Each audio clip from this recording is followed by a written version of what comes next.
Hey everybody, I'm going to show you what you got to remove to install an up pipe on this Subaru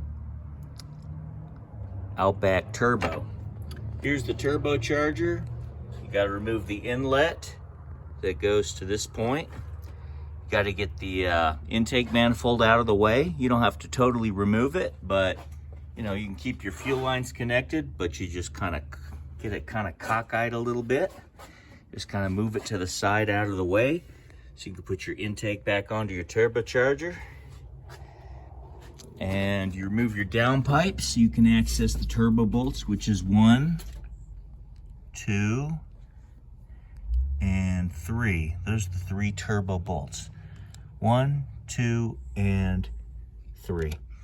Those are the turbo bolts. The up pipe, you have to remove the upper bolt, the lower bolt there, and another bolt up here. It's hard to see with the turbo installed, but when you remove the turbocharger, that's where the up pipe is. And then you access it from the bottom. You have to remove a heat shield and your O2 sensor to get access to it. See? Okay.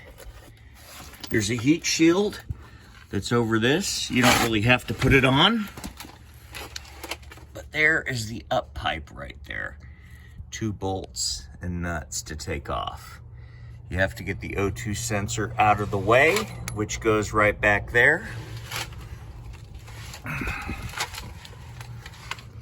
As you can see, there's the up pipe. It joins the turbocharger.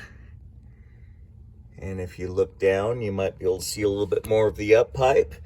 But they got it kind of hidden in the engine bay really good. The up pipe's a real pain to change. The easiest way, which there is no easy way, is to remove the turbocharger first. Once you get the turbocharger removed, then the up pipe, you can take it, you know, remove all the bolts there. Then remove those 2 bolts there and pull it up. Pull it up through where the turbo was, install the new one, and then bolt it back in. I didn't want to show the in process on this because it was difficult and I was struggling with it, so I figured I'd show you after the fact. I still have to put the rest of the intake manifold, get the turbo lines installed. As you can see, there's your your coil packs. When you have to deal with the coil packs and the spark plugs, you really have to do some trickery to get to them. Loosen the motor mount bolts, lift it up and get them from the top, or struggle like hell to get them from the bottom. But anyway, I got my new up pipe in there, so I've removed the one that had the catalytic converter. Then when I put the up pipe back on, I'm going to have a catalytic converter put right there, one of those universal high flows. So it'll be on the down pipe, where the factory has 2 cats on this and 1 cat that's built into the up pipe. So I replaced the up pipe with a free flow one. I'm going to put 1 cat on there instead of 3. There's no way a car needs 3 catalytic converters, especially when it only has 1 sensor right there. There's no need. There's the O2 sensor. So you put 1 catalytic converter right here and you're good. You don't need like 3 catalytic converters, which the factory has, and 3 mufflers, including a resonator. So there's so much back pressure on this factory exhaust system.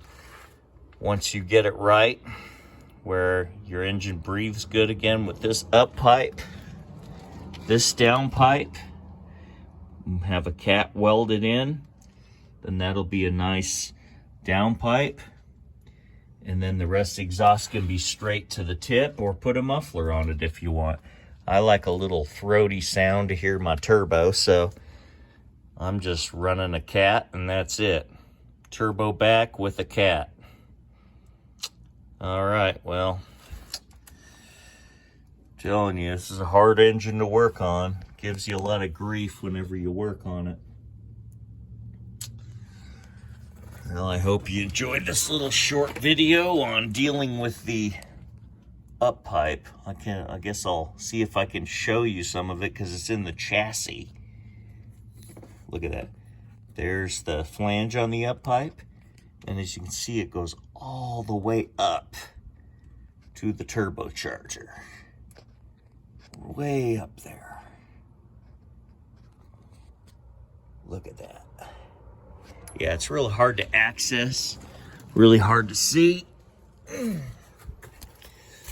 Not a fun chore at all, by any sense of the imagination. There's the TD04 turbocharger. Get ready to put everything back together.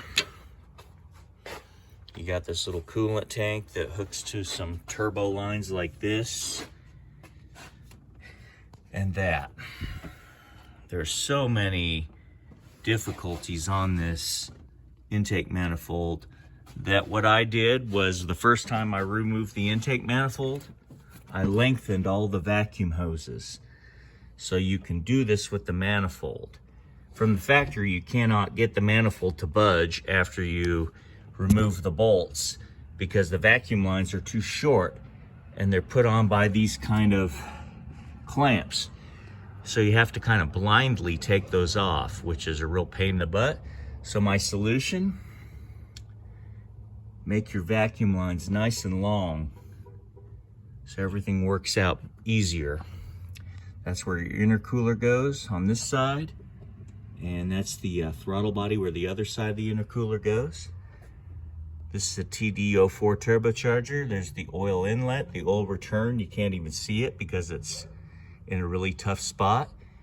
You have to get a longer oil drain hose in order to seat it just right, because you're blindly putting the turbocharger back on. You cannot see where your oil return goes. I've messed that up 3 times already where I didn't line it up right. Had oil leaks when I started.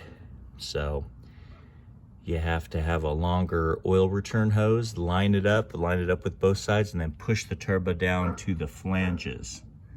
So working on these Subaru Outbacks is not something I recommend anybody to do. If you can afford it, go to a shop, have them do it, because doing your own thing is such a pain in the butt on these Subarus. I made myself some workarounds, so you also got to make sure these gaskets are in there too. You know, these little O-ring gaskets on both sides, because they seat to these so you don't get any intake vacuum leaks.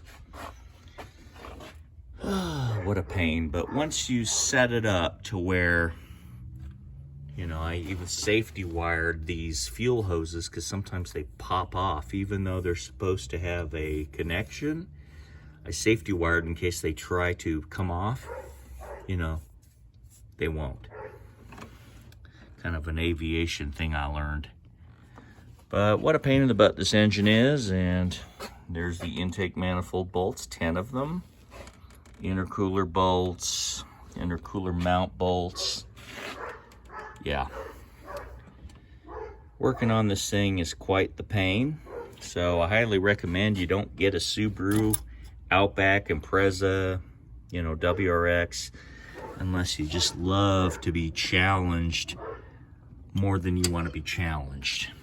And it reminds me, I also have to replace the O2 sensor, which plugs in here, the primary O2 sensor, and goes all the way down.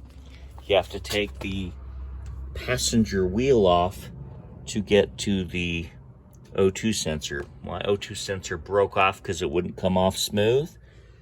So just another great design, not, of the Subaru Outback and all those other Subaru turbo engines. They're fun when they run, but as soon as they break and you try to work on them yourselves, you'll be struggling and probably getting into more you want to get into. I recommend you pay a mechanic to do it, so they struggle, you don't. But if you want to do it yourself, I'm telling you, I just showed you a couple little ways to make it easier, because every time you take off the turbo, taking off the intake manifold is almost a must, because you cannot access an intake that goes from here to here, and it's under the intake manifold. I mean, I'm sure it can be done, but it takes so much effort, it's not worth it. So just set your intake manifold off, take it off the first time, and lengthen all your vacuum hoses, so the next time you don't have to remove it all the way, you don't have to separate the fuel lines, you just get it separated and move to the side to where you can access your intake tube. And there's where it goes to performance intake. I've removed and bypassed a lot of factory components because, quite frankly, they're garbage. So here's what I did to my Subaru to make it easier to access and work on, which it's not easy, but it's much easier than the factory components. So hope you enjoyed this video, and thank you and have a great day.